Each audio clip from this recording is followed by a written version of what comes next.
Hello, I'm David Breeden. I'm the Senior Minister at First Unitarian Society of Minneapolis. And with me today, I have Mike Griffin, Organizing Director of Fairvote, Minnesota. Hello, Mike. How you doing, David? Very good. I want to be John Q. Public, and I want to learn a little bit about fair voting today, and specifically about ranked choice voting. So, fill me in. I don't know anything. Start from the bottom and let's build from there. All right, Fairvote Minnesota is a national organization. Fairvote's a national organization. Here in Minnesota, we are pushing ranked choice voting. And so we just use it in Minneapolis. And that is when you get to rank 3 people, not just vote for one. And if your first choice does not get enough votes to win, your vote then goes to your second choice. We keep eliminating candidates so one candidate gets above 50%.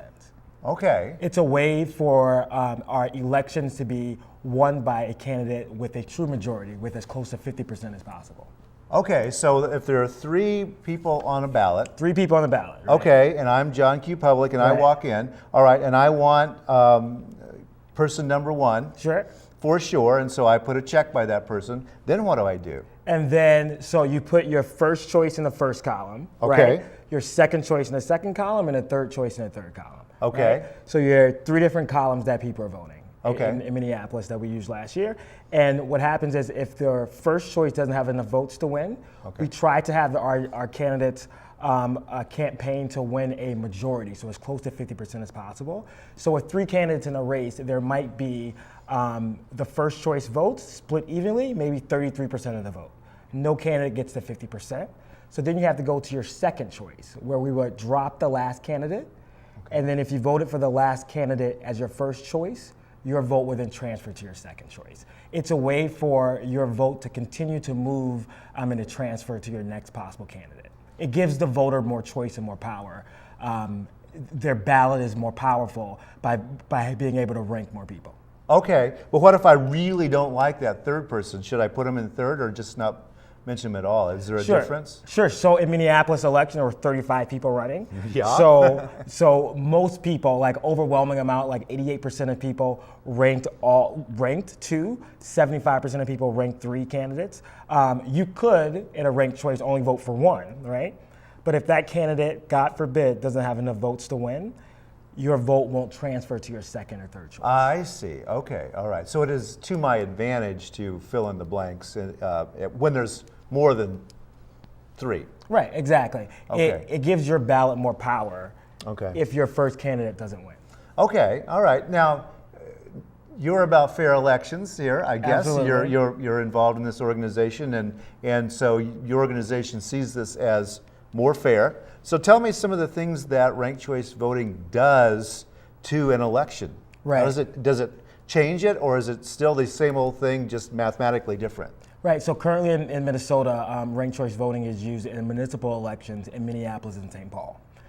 Usually, typically before we've changed this in 2006, there were 2 different elections that happened, right? There was an election that happened in November, the general election where the majority of people participated in. Okay. But then there was also a smaller election in August called a primary, where very few people participated in. Mm-hmm. It disenfranchised tens of thousands of students because it was in the summertime.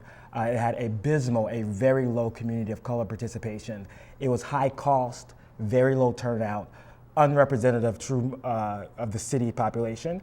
And then those voters got to artificially narrow the field to 2 candidates.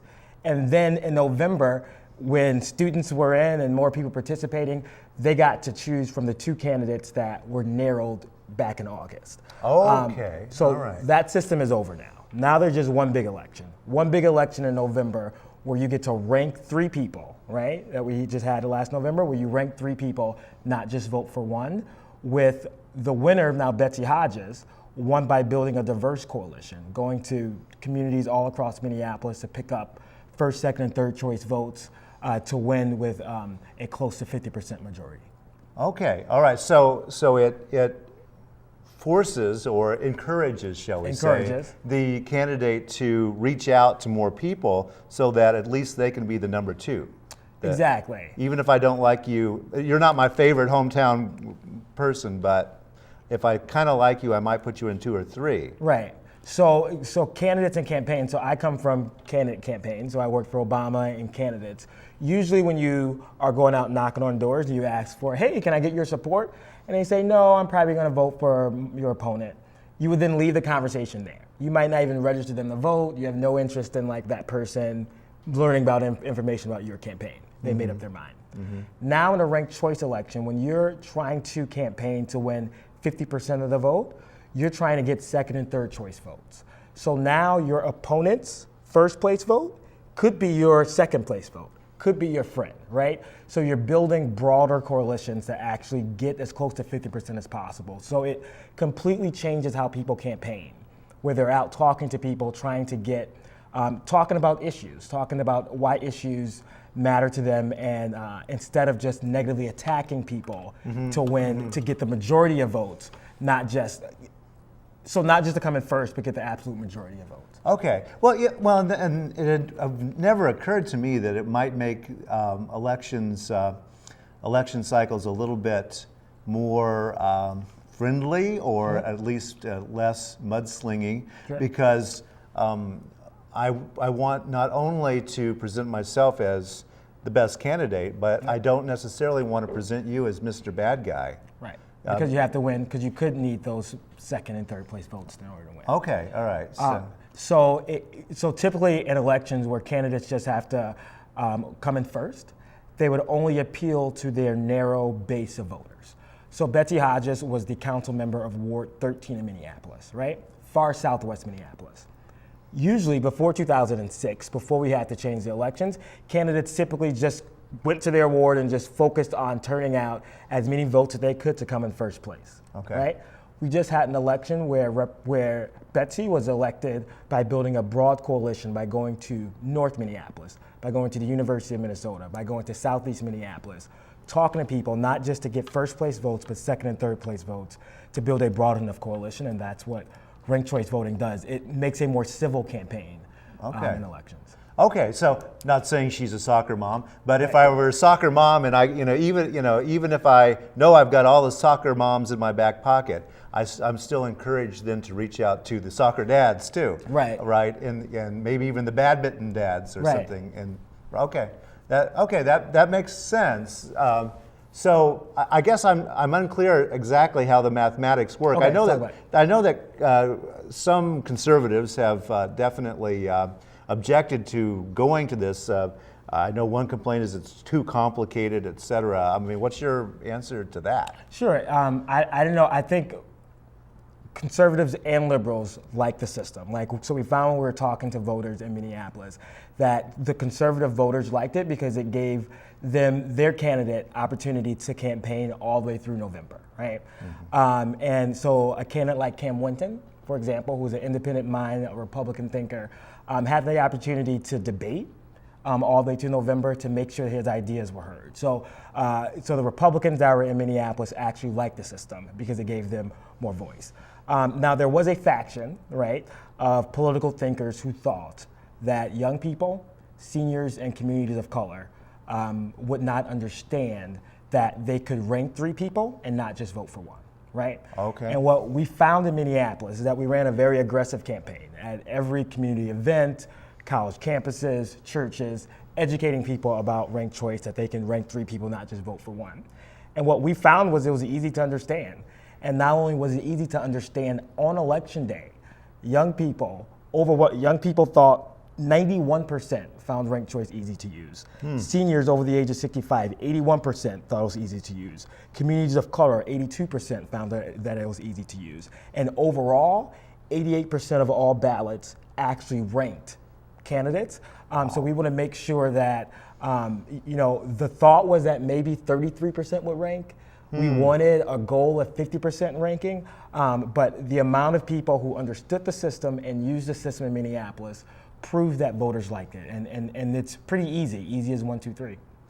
Wow. Okay. So back up a minute, then. I let me make sure I heard what I think I heard. So the Republican candidate, the conservative candidate, then, instead of just being the anti guy, Right. Back there somewhere, was actually in the conversation all the way through the election then.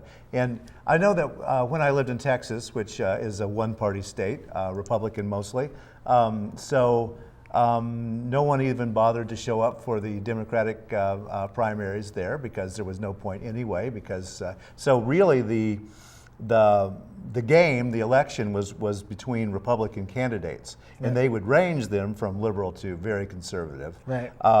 Same thing happens in Chicago with Democratic politics. I'm not saying it's a Republican or a Democrat problem. It's a one-party system problem that in primaries that person just disappears back there somewhere, right? Because again, because you're getting that very specific hardcore out to vote. Right, yes. So primary elections are typically, so asking people to vote 2 times in one cycle is more difficult for people who have extra jobs or more kids. So what we found that in the primaries here in Minneapolis was that the average age was about 62. Right. Okay. The communities of color, as I mentioned, was abysmal, very low participation, and so a very narrow group of people, a very narrow segment of voters, got to narrow the field. Okay. Dwindle the field down to only 2, and Cam Whitney, who came in 4th or 5th place in the mayoral election, wouldn't even been on the ballot, would not have gotten to the November election, would have not have been involved in the debates. So we're finding that it encourages more participation, encourages a broader discussion throughout the entire election cycle. Right. Well, and in democracy is not about just shutting up the other guy. It's about getting the ideas out there so that people can actually hear all the sides instead of just voting for what I already know, but letting in some new blood and some new ideas, right, to keep the things going forward and maybe even change things in a positive direction. Right. Hopefully. Well, we hope so. Well, I mean, speaking of which, what's next for Fairvote Minnesota? For sure. Well, yesterday I was actually at so next for Fairvote Minnesota, we are going to be pushing a statewide local enabling bill, where we are trying to make sure that every city across the state of Minnesota are able to use ranked choice voting if they want to, right? Okay. So currently in Minneapolis and St. Paul, there is they're large enough that they don't fall underneath Minnesota charter. And that's basically a word to say that Minneapolis and St. Paul have the freedom to change their election laws to ranked choice voting. Okay. But cities like Brooklyn Park, Brooklyn Center, Edina, 700 or so cities throughout Minnesota, aren't given the freedom to do that. So currently right now what we're trying to do is go through the state legislature to make sure that the House and Senate pass a local enabling bill that gives cities the freedom and choice to use ranked choice voting if they want to. Okay, this is something that has to be passed through both houses and signed by the governor. Okay, and the chances of that? High. So Steve Simon, who's now running for Secretary of State, is spearheading this bill in the House. What we're finding is that across political parties, as I've said before, they understand that giving voters more choice and more power is good in elections. And on top of that, this is not forcing changing election laws on local cities. What this does is give cities the option, the freedom, to change their election laws to use ranked choice voting if they want to. So it's my hope that this will be quickly passed through the House and Senate, quickly signed by the governor, and we can start working on other cities in Minnesota to be able to use this. Okay, all right. Well, that's Fairvote Minnesota. What about Fairvote National? Is it a targeting specifically always state election or city election problems, or is it also looking at the larger U.S. presidential? So nationally, they are working on the electoral college reform. Or abolishment, maybe? Or abolishment. There's a lot of different details that go in that. So nationally, Fairvote is doing different campaigns. Here in Minnesota, what we've done is we focused on Minneapolis and St. Paul to pretty much start the fire of ranked choice voting. Yes. The previous, in 2013 with the elections that happened there, it proved to be overwhelmingly successful. And now what we're trying to do is we're trying to pass that torch to different cities to make sure that other cities are able to use ranked choice voting. Okay. Well, and also we do know that Minnesota has led the way in a lot of ways. So maybe if we're able to make it work here, even though it sounds really crazy, maybe they'll start listening in Illinois and Missouri and other places as well. Right. If we do it right. Exactly. So we are, like, the state of Minnesota is going to once again lead the nation in election reform. And that was proved in Minneapolis. And what we have to do now is make sure people contact their local House members, local Senate members, and make sure this bill gets passed. That the freedom of election reform actually can take part in different cities. Okay, all right. Well, I'm a Unitarian, and one of our principles, we have 7 principles, and one of them is democracy. All right, in both our congregations and in the nation and in the world, we would hope anyway. What do you think of democracy? We actually live in a republic here in this nation. We elect our officials, and after they get elected, we don't know who they're answerable to all the time. How can we make democracy work better? Sure. So I got my stripes. I talked to you before. I came here from Wisconsin and went to the University of Minnesota. Graduated in political science. My first campaign that I worked on was Barack Obama. Okay. I left school a little bit and started working for him. And I came back and got my degree. But what we did in 2008 was we turned out maybe 13 million new people. And when I came back to school here, what I watched was state after state after state pass a voter ID law that pretty much disenfranchised young people, communities of color, very transit communities, trying to stop them from voting, trying to put up blocks to stop them from voting. And what ranked choice voting does, what Fairvote Minnesota does, is that it opens up the conversation. It makes sure that participation, instead of having 2 elections, right? 2 elections that young people can't even participate in because they're not at school, where communities of color don't participate in historically, we have 1 big election. So when we're talking about how can we better democracy, how can we make sure, there are some people out there that are hell-bent on disenfranchising and silencing the voice of students, of young people, and of communities of color. What ranked choice voting does, what Fairvote Minnesota does, is try to amplify those voices. And we amplify them with this year, we elected the 2nd ever female mayor of Minneapolis. We elected the 1st ever Latina, 1st ever Hmong, 1st ever Somali city council member.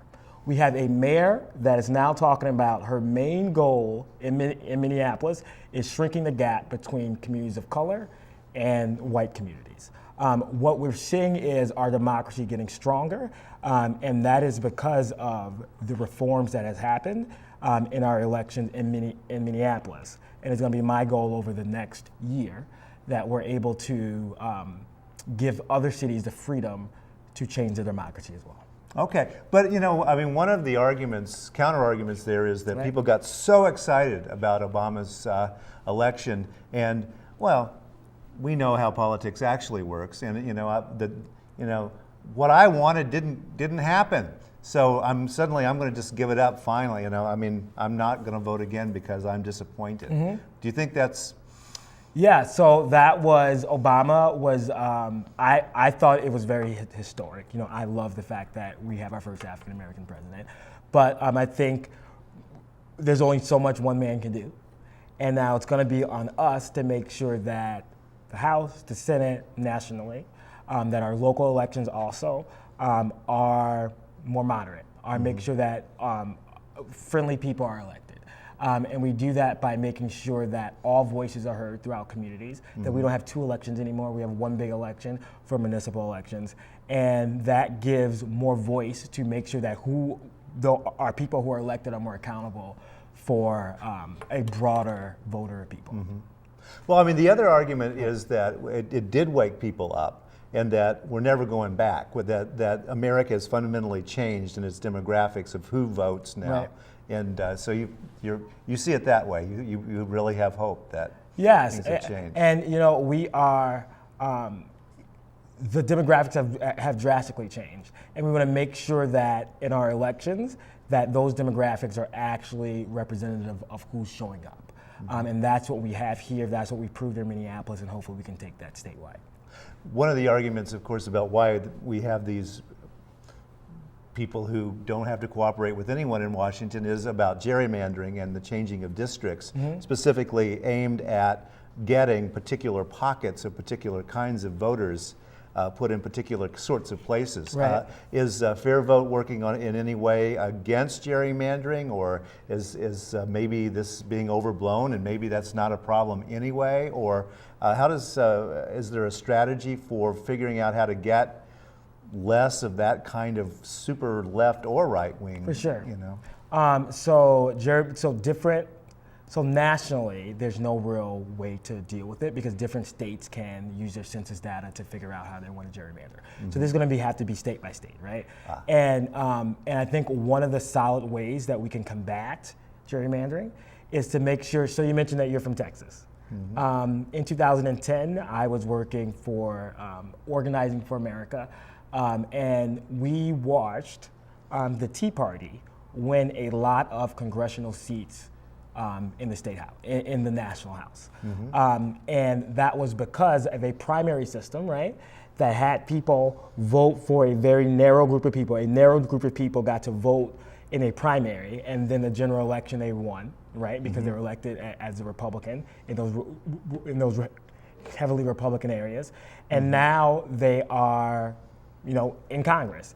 And what we're trying to do is make sure that one big election where everybody can participate, instead of having people campaign to their narrow base of people, but the broad majority of people. Okay, all right. Well, I know I don't want to get too much on national politics, but one more question, which is that it's long been discussed that the Iowa primary is weird because we have a very specific kind of state with a very specific kind of people deciding who gets picked out of all of the candidates.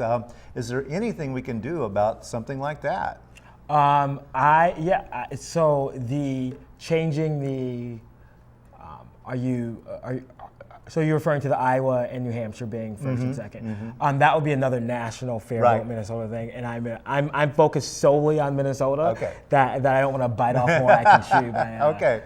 All right. But yes. Well, someday we will figure out a way to get that sort of going. But on that, Barack Obama won the Iowa caucus. That's right. That's right. Right. So that was. I still remember that day when Barack Obama won the Iowa caucus. So that was the day I called my parents to take off school to go help out Barack Obama. I'm gone. I'm gone, parents. I'm gonna.